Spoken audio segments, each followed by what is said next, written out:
Hey friends, it's your girl Brittany and welcome back to my channel. Today we are going to work on this roll up and tuck box, I guess you want to call it. It was Pinterest inspired. And so before we get started, if you're not already, make sure you hit that subscribe button and give this video a like, and we'll go ahead and we'll get started. First, we're going to start off with a piece that measures 3 by 10 and 5/8. And on the long side, we're going to score at 1/2 inch, 2 5/8, 5 5/8, and 7 5/8. Then you're just going to go ahead and fold on the score lines, and I had cut the little notches at the top of my flap just so I'll be able to tuck in easier. Then go ahead and start matting your back piece. Make sure you pay attention to the direction of your last piece because that part will be folding up.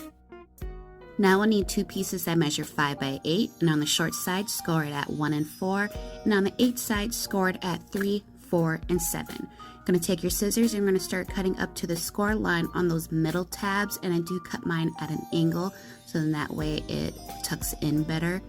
And then we're going to turn it around and we're going to cut up to the score lines on the other tabs, and of course I cut mine at an angle so it tucks in better. And we're going to completely remove this rectangle piece.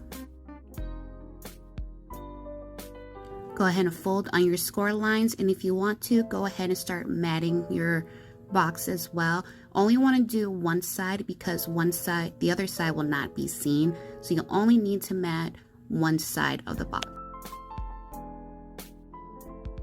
Now grab your adhesive and you are going to adhere the middle flaps to your non-matted side, and then you're going to fold up the box and adhere your outside flaps to your side flaps. Of course, you want your matted sides on the outside.